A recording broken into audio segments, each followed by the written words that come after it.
was a wonderful sightseeing I did around Lingayen. But wait, there's more! My Lingayen adventure is not yet over, so come and have your eyes glued to your screen because I'm going to give you more of this nice place. As always, I'm EJ, and this is TraveldotCom.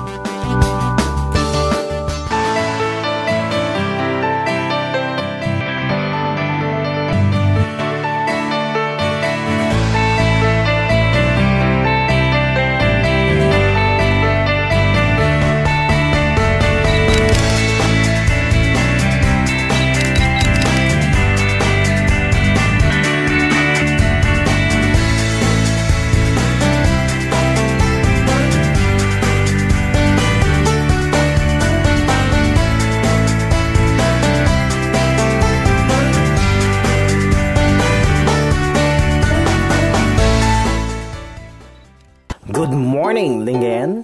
It's time for some physical activities. Sightseeing is not the only thing that you can do here in Lingayen. Aside from its fascinating and jaw-dropping structures, Lingayen is also proud to have its very own sports complex. Tada! The Rammus Sports and Civic Center. A number of sports events had already taken place in this center, the most spectacular of which so far is the Palarong Pambansa 2012. Every morning, just before the sun rises, people will come to the sports center and do several rounds of jogging on the oval. And on my second day in Lingayen, I did the same thing.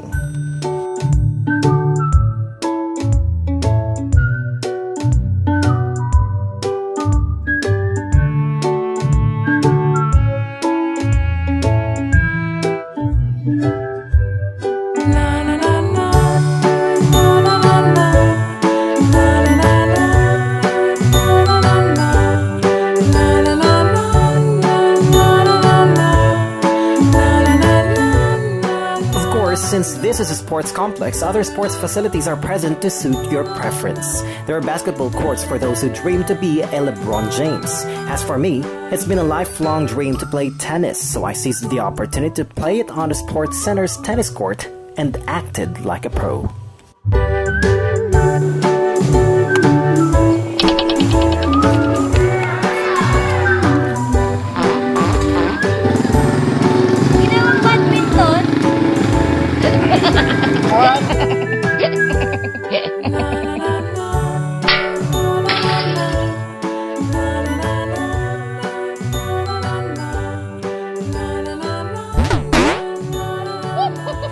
Whoa, that was really physical.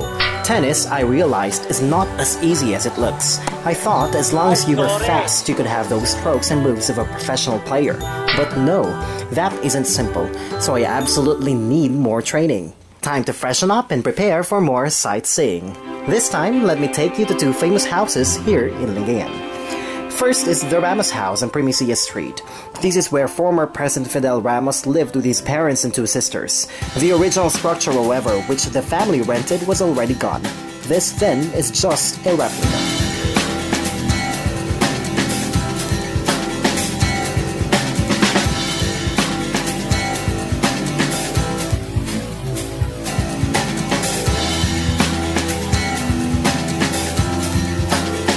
Upon entering, photos of the former president will greet you and will prove that you are indeed inside his house.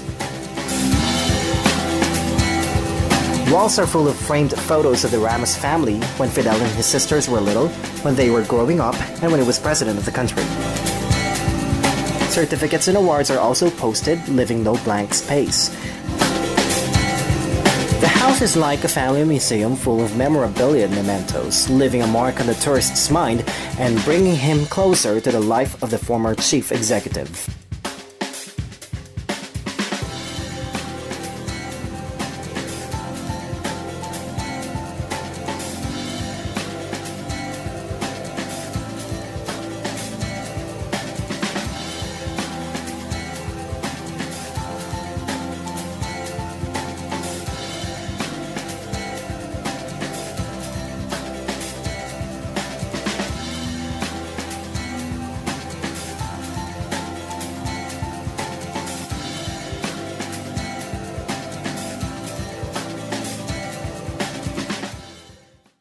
Next is the Ordua House, the official residence of the governor of the province. The house, whose architectural design is oriental, also stands on the capital compound, several steps from the Capitol building. It is named after the legendary warrior Princess Ordua, who, according to many historians, came from Pangasinan and ruled the kingdom of Tawalisi during the early times, before the Spaniards set foot in the country. No concrete evidence of her existence has ever surfaced though. That is why many still regard her as mere myth. Renowned artist Antonio Dumlao, in his painting hung on the wall of the Ordua House, presented Princess Ordua as a topless woman with physical features of a man. It would have been awesome to check out the dwelling place of the governor, but unfortunately, that area is restricted to the public, and that left me with only two areas to feature. The first is the ceremonial hall where social gatherings with the governor are being held, and second is the conference room where Governor Amado Espino sometimes calls for meetings with his department heads. The fountain outside is also hard to miss.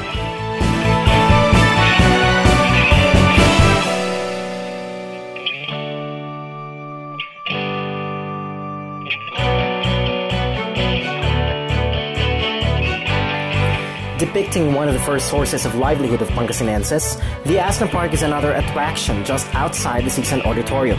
The sculpture by Ernesto Aguayan, which portrays salt granules, is a tribute to Pangasinenses who have excelled in their respective fields of interest. Every year, the provincial government confers awards to these people whose names shall be engraved on this. This event is called the Asna Awards. Asna is the old Pangasinan word for salt, or asin in Filipino. Where I'm going to take you next is one of the oldest structures you will find here in Lingayen, the remainder of Colegio del Santissimorosario, standing beside the Agno River on Castillo Street, Lingayen.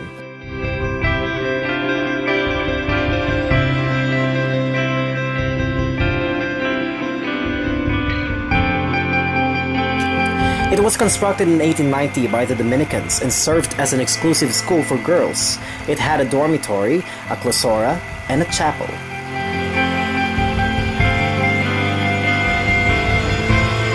For several years, starting from 1947, it housed St. Columban's Academy, now St. Columban's College, until it moved beside the Epiphany of Our Lord Parish in 1954.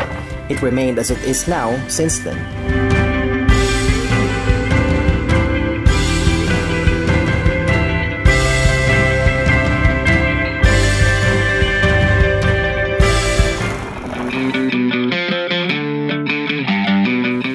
Alright, so much for that. Let's move on to our next stop, the Lingayen Airport. Yes, you're hearing it right. Lingayen has an airport. Not a domestic or international airport though. These Cessna planes are training planes of the Civil Aviation Authority or CAAP. But the good news is, it will soon accommodate domestic and even international flights as the runway will be extended by the provincial government. Sounds exciting, right?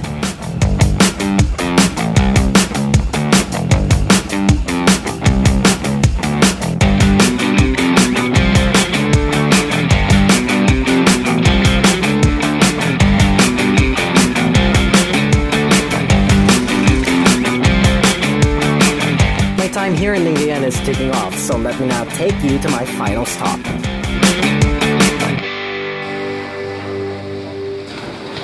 Who doesn't love the beach?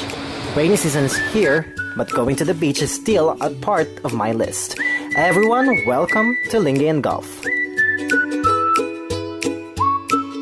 Facing the South China Sea or the West Philippine Sea, Lingayen Beach is home to the province's celebration of Pistay Dayat, Pangasinan term for sea festival where different exciting events are conducted, like sand sculpting.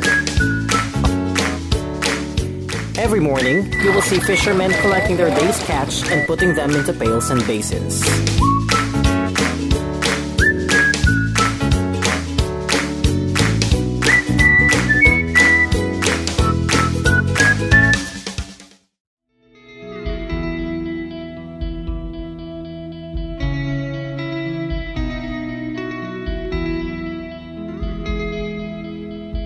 A rich and colorful history.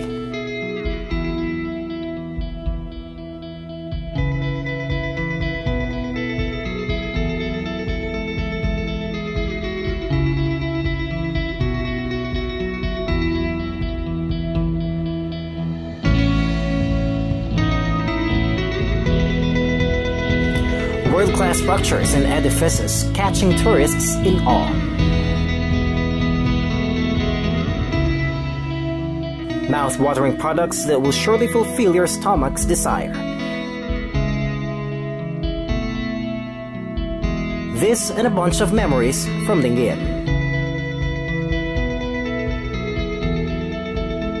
Truly, I had fun during my travel in this town, and I'm looking forward to new and exciting experiences here.